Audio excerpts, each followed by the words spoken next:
I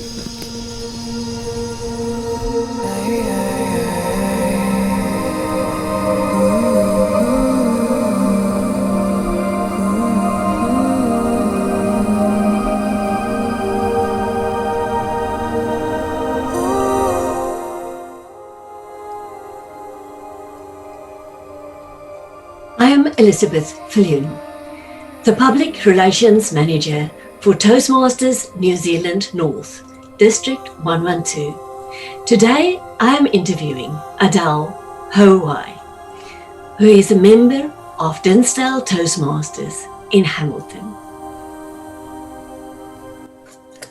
Kia ora koutou, ko Waio, ko Adele Hauwai, toke ingoa. I te taha o tōku pāpā, no mohaka ahau. I te taha o tōku māma, no whatapata ahau. Ko Ngāti Kahungunu, me Tūhoi, me Ngāti Maniapoto o ke iwi, no reira, tēnā koutou, tēnā koutou, tēnā koutou katoa.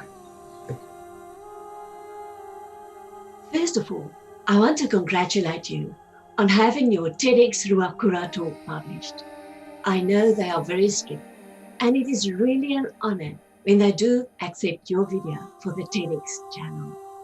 You also represented your club, your area, and then your division on district level during the International Speech Contest of the District 112 Focus 2020 online conference. And then you placed second out of more than 2,500 Toastmasters. That is an incredible journey. Well done with that. Now, I would like to ask you, Adele, how long have you been a Toastmaster? I've been a member of officially Toastmasters since last February, so less than 2 years. So it has definitely been a journey since. I didn't realise it would, I'd say, take me to different places and destinations so quickly, but I guess that this comes down to both the individual and also even the club and districts and so on. So it is a collective success, I'll call it that. I'm very impressed. And to which club do you belong? I belong to the Dinsdale Hamilton Toastmasters Club, yes, District 112. And why did you join Toastmasters last February? I have to say I've had this idea for quite a while. Why did I join? Per se honest, it was there are a few reasons. Firstly, it was to push me out of my comfort zone. I've always received that encouragement and advice of you should be a motivational speaker, or you should do acting, or you should this, or you should that. But it's zooming down and deciding, well, you can have a goal. It's all the matter of how do you achieve that goal. And so one of my biggest fears was getting in front of people, overcoming big crowds, especially with my background of epilepsy. I used to have social anxiety, and so even just going to school was creepy crawlies, I'll just say. However, practicing in front of a group of roughly 20 to 30 people every week, that is bit by bit helped me to overcome one hurdle at a time. Yes, in fact, it's almost become like a life of an avalanche with all these many different opportunities that have come. So I've also learned to pace myself. When I say pace myself, with the different presentation offers, opportunities, even for work, even at the club, you know, it's like, whoa, life is definitely a journey anyway. It is. And I do think it's because you have a very important message that you want to tell the world, that you grew so fast compared to what someone like me who's scared of public speaking, but also I don't really have that message. So it might take me longer to get to your level. So tell me, what is your important message? What is it that you want to tell people? Very good question, and I'll say a very collective question too. From my experience with Toastmasters, as much as I have my background of having epilepsy, brain surgery, and many other experiences, bear in mind that there are a lot of research presentations that we've had to do that we are not familiar with. And so stepping out of my comfort zone, the unknown research, it's like, wow, you can tell when someone has done their research or not. And so it's challenged me to even get out of my comfort zone and learn unfamiliar topics, not just relating to epilepsy and some of my comfort topics, I'll just say that I am very familiar with. And so even just studying other spaces like innovation, technology, and even COVID-19. That's a whole new world for all of us. So definitely I've had a variety of presentations, speeches, and you know how it also goes with table topics. It's very spontaneous on the spot, so you can't even prepare. So you can even be as prepared as you want, but what comes out could be a different story. So yeah, I would say that definitely my journey over the past roughly 2 years of being with Toastmasters is not necessarily just what it's about, but also how I present it as well. Knowing even like the structure of, you know, hooking in the audience, engaging them with your conversation. I've come to learn that real life experiences engages the audience really well. And for me, I'll be honest that there've been many times where I may sound and look confident, but I've been spiritually shaking my boots in the background, especially when it's a sensitive topic. This is the first time I myself opened up about my epilepsy world, specifically some of my near-death experiences, having brain surgery, and many other experiences. So it's been more, I'll just say, quiet courage that I've had to overcome, turning fear into courage. That's me. It's a beautiful term, quiet courage. So tell me about your Toastmasters contest journey. When did it start? How did you prepare? And where did it take you? Contest journey. And in all honesty, I didn't even know there were any contests when I first joined the club. I thought it was just weekly practices and that's how it is. But it was about 2 months that after I joined the Dinsdale Toastmasters Club, and I heard about the oral speech contest. That was my first exposure to any Toastmasters contest. So I said, okay, so what's involved? And so I was more learning about the do's and the don'ts and how long, etc. And I do remember that first speech very well. It was called Why. Now, having very simple, catchy topics. What's why about? Yeah, it gets people thinking, that can be a very general topic. You can go whichever direction you want. And I've come to learn that trick pretty well. Get people thinking. Rather than delivering the whole speech and giving all the clues away, get them thinking, even just with the titles, even just with the intros. Get them thinking, get them engaged. It's like helping in your audience well. And so with that oral speech contest, that speech Why was about drink driving and how I was a person that got hit by a drink driver and I died and all. And so just going through real life experiences about what happens out there in society. It was, yes, the types of speeches that I've given have varied from serious topics to humorous topics. So even I just gave the oral speech contest last week for our club and came second with that one, and that was completely different, a humorous speech. So, and the name of that one was called Sick. So it can be, you can vary on your topics, near and far. It depends. And it all depends on your audience. Sometimes, of course, you don't know who every single person is in the audience, especially if it's done online, or who you're presenting to. Sometimes I'll be honest, it was like talking to myself, wondering if anyone was there on screen. It's just different because especially when some of the challenges that I learned since joining Toastmasters was to move around, don't just stand on the same in that one position. But then when it came to online speeches, it's like, okay, I can't move backwards and forwards and ask everyone to stand up or put their hands up. I had to kind of, do a bit of reverse thinking here and think, how else can we get the audience engaged? And so this is my background. I know that some of my speeches, I've thrown a bit of my skills of sign language just to get people involved. And it's kind of, I'll just say that's where I add a bit of humour, just getting some of the judges during the international speech to sign, I love you. Yes, you throw it in there and you can see when people are engaged is when you can see their hands moving with me. So I said, well, if I can't get people to stand up, why not get their hands to move around? So you just got to, I guess, be a bit crafty, be a bit, just learn how different ways to engage the audience. So that's me. It's a skill to get the audience involved because for most people it's difficult enough standing in front of the audience talking. very slowly you learn to use hand gestures, but then to get the audience involved other than just their facial expressions, that's really a good skill.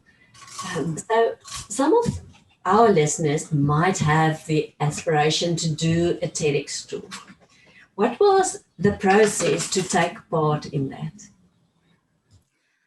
That's a good question. I know that a lot of people don't know that there are local TEDx organisations worldwide, even in your own city. So it's not just New Zealand. I myself took part in the TEDxRuakura session that covers the Waikato, Hamilton, New Zealand region, but there are many too. But each region, each entity advertise at different times of the year. So it's more like a bit like auctions, being part of a cast or a crew, know when they open the auctions, for people to send a little video of themselves, and then their coaches will watch it and to pick and choose. So out of our TEDxRuakura organisation, there were 11 of us that participated this year, and our topics varied near and far. One message I will share is that our TEDx coaches, they had mentioned to me that my specific topic was a very niche topic, specifically talking about epilepsy, raising epilepsy awareness, brain surgery, near deaths and things like that. And that has made me to reflect that topics that I used to think, no one will understand because I'm one of the very few that goes through this. But that's something to actually turn into a positive, because no one can steal your experiences. We are all unique and special, and we all have our own different life experiences. It's all the matter of what we take of it, what we make of it, and even how we can empower and motivate, inspire other people. Because for me personally, it was something that I used to have a lot of fear and anxiety about, was having regular seizures, but turning that into a strength and having the courage to raise awareness about it, the do's and the don'ts in my community, and even inspiring other people, even with invisible disabilities in whatever way. There's millions of us out there, to go for gold. If I can stand in front of an audience, even sometimes with the fear of thinking that I might have a seizure, we have to overcome our own fears. And this is, again, where quiet courage comes in. Whether you have epilepsy or not, we all have our own anxieties of fears in life. It could be public speaking, or it could be starting a career, it could be whatever it is. We just need to, again, jump over our own hurdles and go for gold. Yes, it's really, again, making me think that for some people it's very difficult to overcome their own problems, while you are not so much focused on your own problems, but on empowering other people while you're dealing with your problems anyhow. That's just amazing. That makes you, in my eyes, a hero, and I just love that. But that does not take away the anxieties of people who are not able to deal with that and to help other people, because it's a legitimate problem to deal with that and to try and overcome that. Yeah. So what are your future plans to get your message and the problems that you're facing, the message of that to other people, out to the world? Well, I've already been invited to participate in many conference presentations. Even I recently was involved in a movie shooting, which I cannot share too much details about it, but it will be on screen sometime in the near future. Yes, I've heard a lot of voices even from our clubs and others. You should be an actor, you should this, you should that. And I didn't realise that my background of doing sign language would be for me like a head start. It's just something natural for me because I've done it for so long.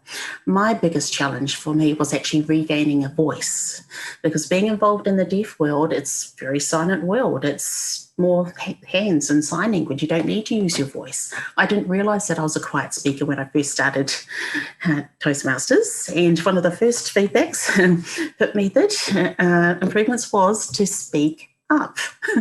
That has been one of my biggest challenges, was to turn my volume up. And I always thought that I was a loud person, but You get natural, real, honest feedback.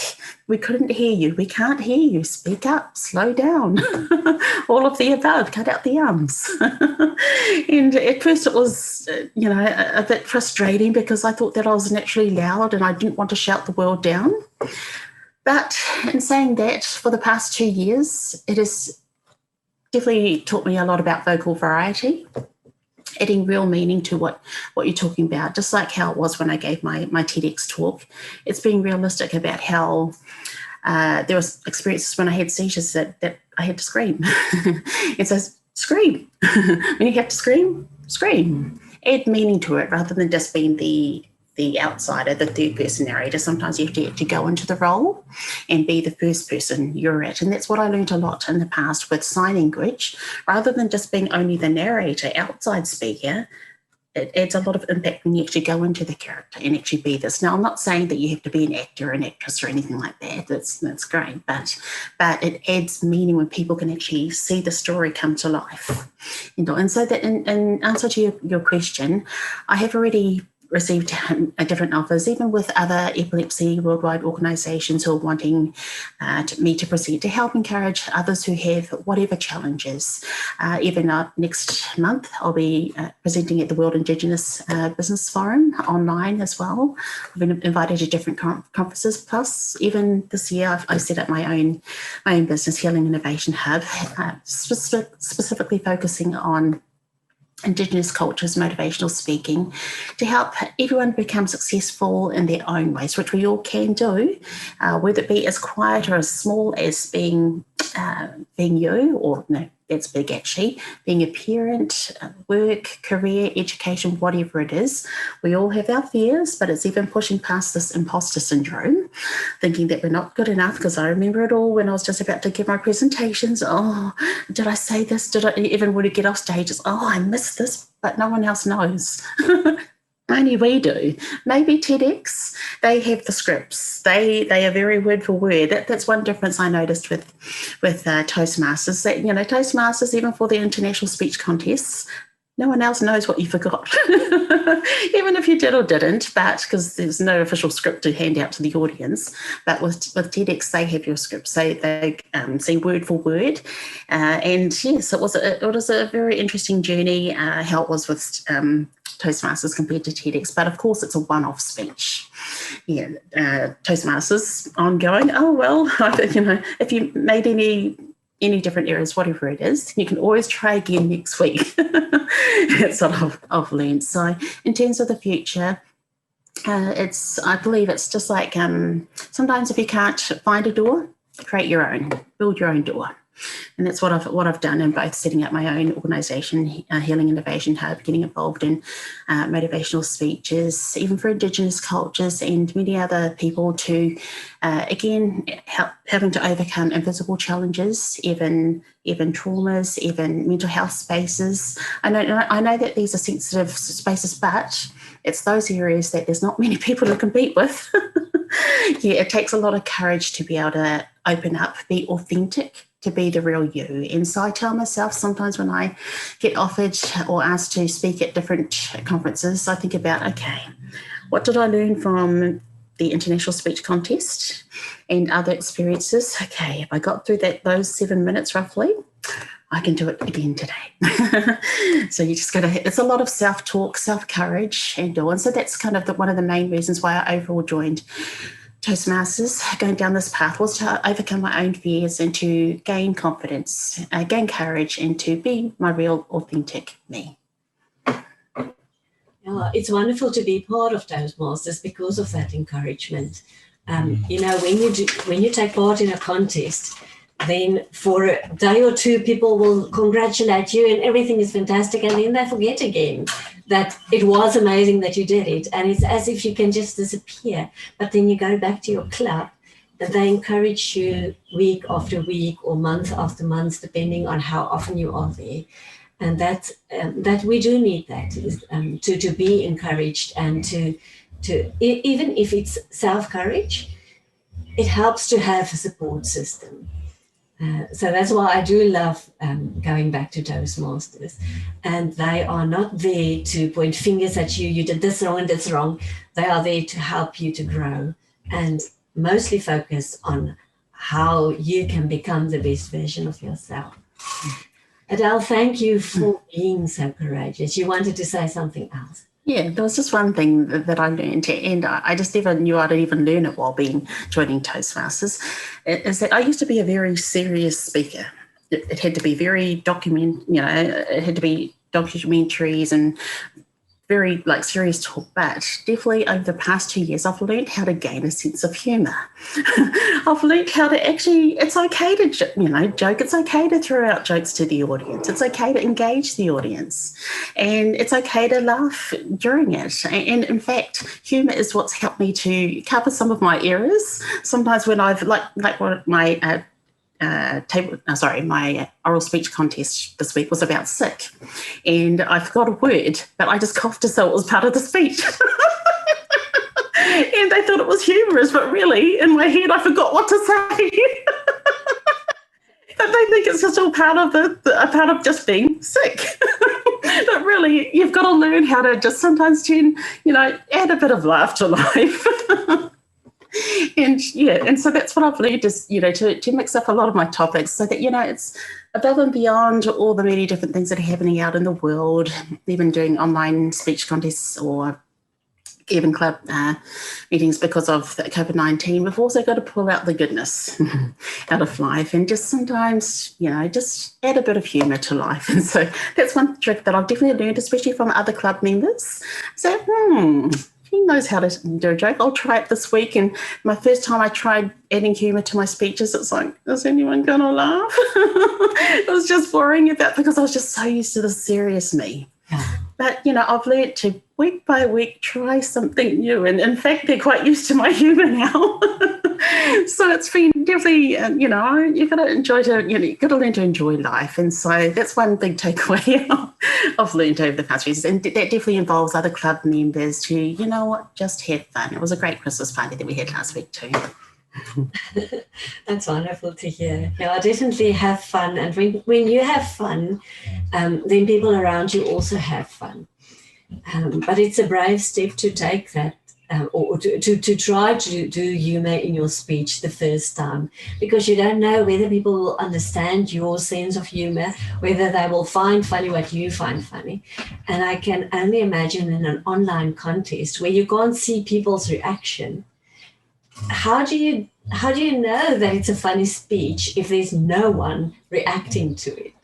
So it's good to test it and play first. Yeah, absolutely. Just one of the other, advice that I give to others who are taking part in Toastmasters, wherever they are worldwide, is for me, I challenge myself every week to try something small and new, whether it be involving the audience or even walking out into the audience, not just at the front, or moving side to side, or even sitting down and then standing up.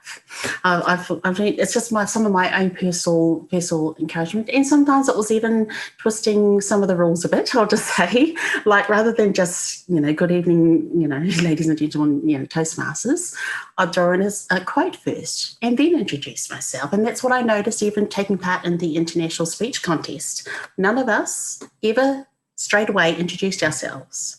We always started off with something that would hook in the audience first and then introduced ourselves. And so I've learned over time, even taking part in table topics and other ones, even when I was part of the evaluation speech contest, we're used to the PIP or CRC method. However, I twisted it around and called it ABC method. It just needs to mean the same. So sometimes I'll just say rules are made to be, bent or broken a little bit, as long as it's to the point and as long as it's within the minutes. There's no disqualifications in between. That's one thing I learned is that people like hearing or seeing something new, something different, something creative. So that's just one different advice that I'll give to everyone. Oh, definitely. There are things that we learn in Toastmasters that's really valuable outside, like the CRC method. When you criticize someone, to wrap it into praising them, because it also makes you positive when you do that. But there's one thing that I'm still struggling. My challenge this year was to incorporate the word of the day. And every single time I walk away and I think, I didn't do it this time. And it's now end of the year and I still cannot use the word of the day. So that will be my challenge again for 2021. Yes. Yeah, I even use the PIP CRC as a mother with my son. Every week I've applied it to a lot of everyday life experiences and even for my business. And it works great because they love getting praise and it encourages them to do other things that they need improvement with. And I said, wow, it's better than just pointing out just the improvements only. So exactly. Yeah. No, I wish I knew about the CRC method far earlier in my life. Could have used it well. Thank you so much, Adele, for availing your time to talk to me and to tell about your experience. I have been cheering you all this time from the sideline, but no one will know unless we actually interview someone, how much we admire them. So we also need to gather the courage to ask, will you be available for an interview? Thank you so much for sharing your wonderful story and for making us as Toastmasters part of that wonderful journey of yours. You're welcome. All I can say to everyone is kia kaha, kia maia, kia manawa nui. So be strong, be brave, have courage. What a beautiful saying. Thank you so much. Thank you.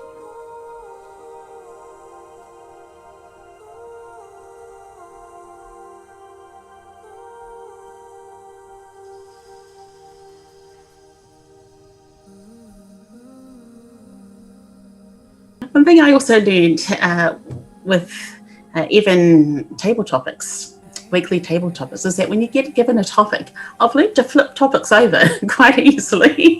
I know that when you first start off, it can be a bit daunting about what's this and what did you say again and whatever it is. But you just need to have confidence and even sometimes fake it till you make it. Pretend that you know what you're talking about so much that you can actually flip the topic to what you do know. I mean, I learned that times because it's very quick thinking, impromptu when it comes to table topics and even evaluations, you name it. And so you do need to think past to show confidence, even if internally you're trying to think hard about what am I going to say. But yeah, as long as you know the main content about what, the main body of how to say it, what you say is going to get replaced every week, every time. So just have a good catch. And so that's what I've done quite often. I've challenged topics, even when before I go on up the front. I've learned to even engage the audience even before I turn around and face them. Well, just like my topic this week called Sick. I started coughing on the way up. And everyone was saying, oh, do you want a water? No. Sick. And then they realised that was the topic. No, I wasn't really sick. So you've just got to engage the audience. But hey, it got their attention. And so, yeah, they were just wondering whether to, help me. And I said, I'm glad that you kind of got engaged before I started speaking it. And so that's just how it is. You need to keep them, sometimes I'll just say on the edge of their seats until they realize, okay, so after the speech, you're not coughing anymore. No, that was just pretend. not COVID-19 or anything. It was just engaging the audience before I got up.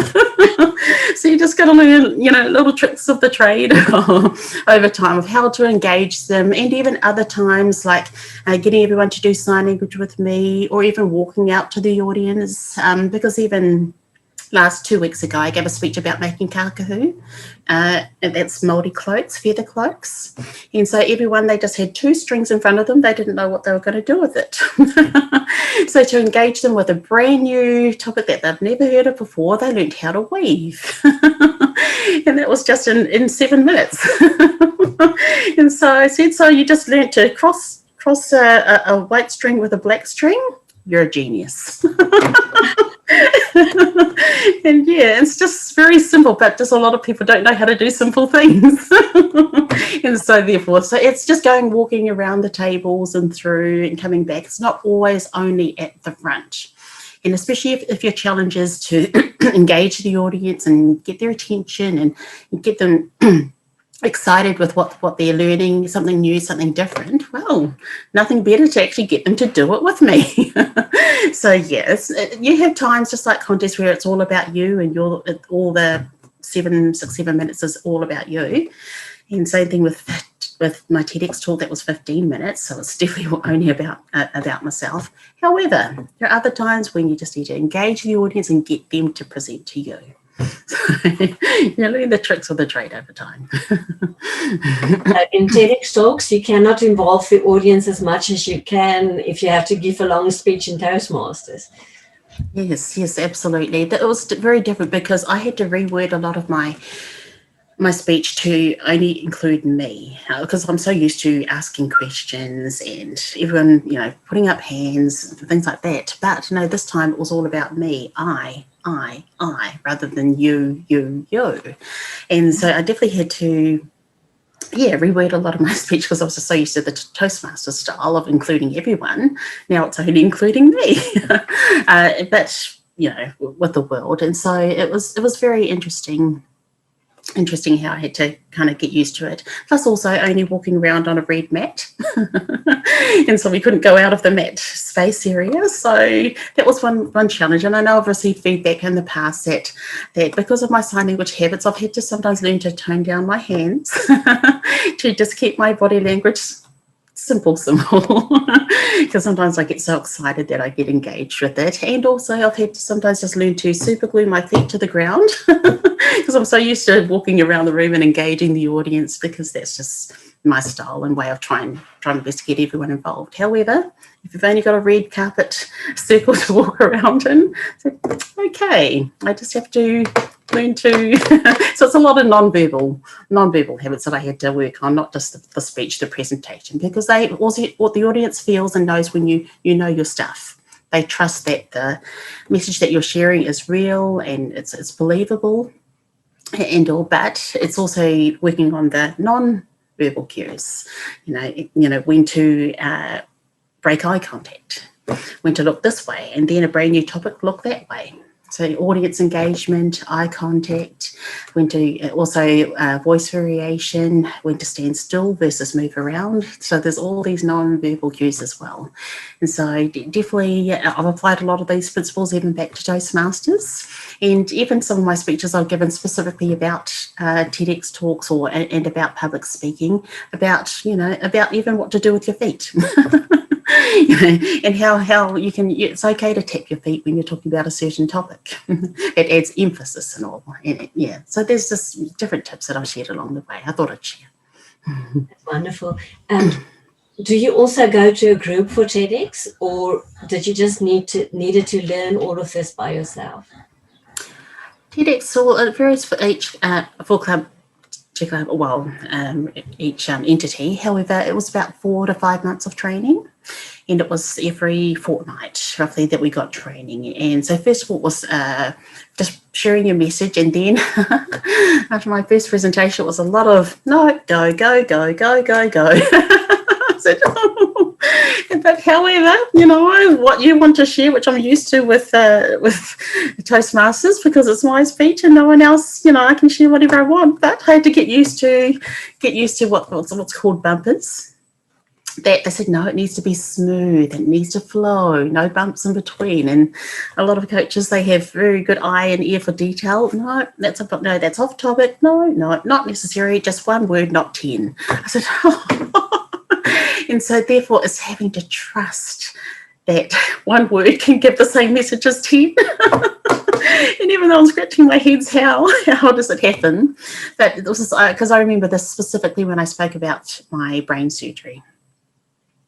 And I wanted to explain that I was seizure free for the past 7 years. Now it got reduced to just 1 week, no seizures, 2 weeks, 1 year, 2 years, 7 years seizure free. And so I had to accept that those 1 year, 2 years, 7 years, that was okay, just to leave it as that. And I was scratching heads, how?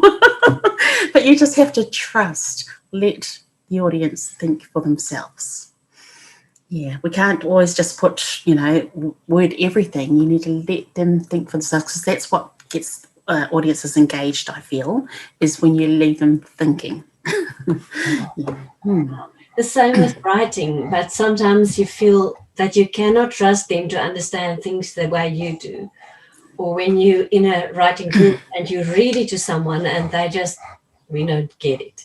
You need to say more. And then you think, just when I learned to say less, I need to learn to say more again. Yeah, less is best. And I know part of it is also trust in yourself, that what you've shared is enough. Let them, whatever they take away is all up to them. We can't say that you take it all, you take it all, you take it all. What we deliver, we just have to trust that, as long as, from what I've learned, and I know this is part of my culture and even my own individual experience, is it's especially feelings that people remember, how they felt during the experience. They may not remember word for word what was said, but they remember how they felt. And so that's what I've learned, even opening up about having my brain surgery. Honestly, it just, again, I just say that it was just a lot of quiet courage to say it for the first time, and even during my speech contest for the first time ever. And it was only on that international one that I was second place for, that I opened up about my drowning incident and all. I've only shared that I had brain surgery, but I never shared my near-death experience. And it was all question marks. How will people think, and will this, is this a bit scary, or this? I said, you know what, it's as real as it can be. And sometimes we just have to be authentic. There's no other way of wording it to try and be nice, because I try and keep it nice and friendly for the audience. But I said, how can I make that topic nice? But it's also the fact that it was authentic, and this is some of the feedback that I received, is just having the courage to speak about real life experiences and how it has changed my life forever since that experience. It's a quiet thing, and people don't know this, but even just recently when I was down in the South Island, I went to Hamner Springs. It was hard for me to just go down a hydro slide with my son because of my past experiences. I've had a fear of swimming, and no one knows this when you're on stage because you're not in a pool. And you can talk about the topic, but in real life, it still has an impact to this day. So it was a big thing for me to go down a hydro slide with my son. And because of just trying to just shift that experience of drowning when I was 14, shifting it out of my head and just accepting that this is today, this is life, and that's why it's a sensitive topic for me to share, such speeches like that about drowning, about my surgery and all, because it's not like a walk in the park experience. However, overall, it's to give people hope that there's a reason why things happen. There's a reason why COVID-19 hit, even though we may not understand it. It's just like me having seizures. I didn't know why. I wasn't even stressed, and I still had a seizure. And so it's just giving hope and confidence and faith for anyone and everyone, however it applies in their life. And that's how you turn everything positive, and how it's about giving them a message of hope. Thank you so much, Adele.